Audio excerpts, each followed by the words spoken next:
Shalom, selamat pagi adik-adik. Selamat berjumpa lagi di dalam renungan sekolah minggu. Semoga kabar adik-adik di dalam keadaan yang baik ya, sehat dan diberkati oleh Tuhan. Amin. Baiklah adik-adik, mari kita berdoa untuk renungan kita hari ini. Tuhan Yesus, terima kasih. Kami bersyukur selalu atas penyertaan-Mu di dalam kehidupan kami. Hari ini kami mau mendengarkan firman Tuhan lagi. Biarlah firman itu menjadi pedoman kami yang selalu menuntun kehidupan kami. Dalam nama Tuhan Yesus kami sudah berdoa. Haleluya. Amin. Adik-adik, mari kita membuka Alkitab kita di dalam kitab Kejadian pasal yang ke-14 ayat 1 sampai ayat yang ke-16. Abraham menolong Lot. Adik-adik, ketika Abraham menyuruh Lot memilih tempat untuk didiami, ia memilih daerah lembah Sungai Yordan, yaitu daerah Sodom dan Gomora. Meskipun tanah tempat Lot sekarang adalah tanah yang subur, namun daerah itu tidaklah aman karena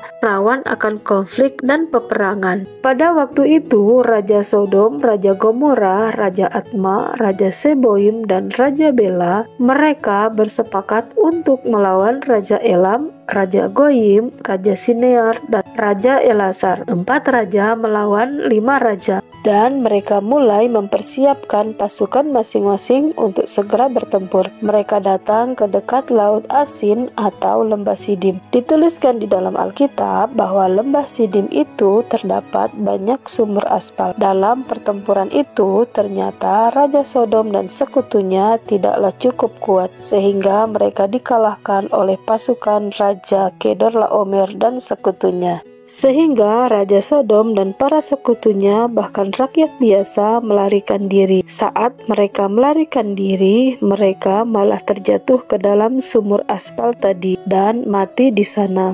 Tetapi orang-orang yang masih tinggal ditawan dan dijarah, termasuk Lot dan keluarganya. Ada seorang pelarian yang selamat dan menceritakan kepada Abraham. Ketika Abraham mendengar bahwa Lot keponakannya telah ditawan dan dijarah oleh musuh, Abraham menggerakkan pasukan yang terlatih, yaitu mereka yang lahir di rumah Abraham. Pasukan itu berjumlah 318 orang. Mereka ini kemudian pergi mengejar musuh sampai ke Dan. Abraham beserta orang-orangnya berhasil mengalahkan musuh dan menyelamatkan Lot dan keluarganya, beserta harta benda kepunyaannya, juga orang-orangnya yang lain.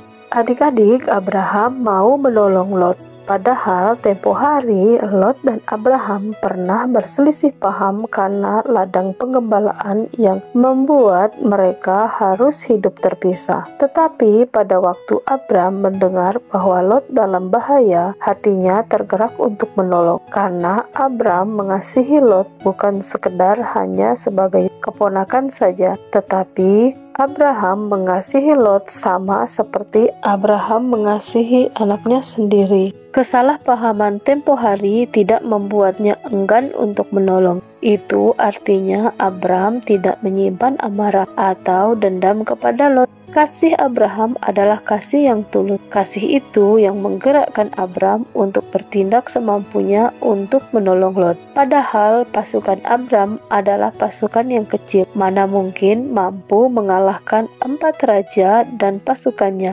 Tetapi Abraham mampu mengalahkan mereka dan membawa pulang Lot dan keluarganya. Adik-adik, betapa hebat dan luar biasanya kasih itu. Kasih itu yang membuat kita peduli kepada sesama, dan tangan kita yang selalu mau terulur untuk menolong sesama. Lagi pula adik-adik, hidup kita sebagai sesama manusia memang harus saling menolong ya. Mungkin hari ini adik-adik tidak memerlukan bantuan orang lain, tetapi bisa saja besok ataupun lusa kita akan memerlukan bantuan orang lain. Jadi sama seperti Abraham yang mau menolong Lot yang sedang dalam masalah, kita juga harus menolong dan membantu sesama ya. Karena menolong dan membantu sesama merupakan rasa peduli kita kepada orang yang membutuhkan. Dan tentu saja Tuhan merasa senang melihat anak-anaknya hidup saling menolong dan saling membantu. Tuhan pasti memberkati kita semua adik-adik. Amin. Firman Tuhan, mari kita berdoa bersama-sama untuk firman Tuhan yang sudah kita dengarkan. Tuhan Yesus, terima kasih untuk firman Tuhan yang kami dengarkan hari ini. Kami belajar untuk selalu memiliki kasih Tuhan di dalam hidup kami, sehingga kami mau membantu sesama kami dengan tulus, sebab Tuhan sendiri yang mengajarkannya kepada kami. Di dalam nama Tuhan Yesus kami berdoa. Haleluya. Amin.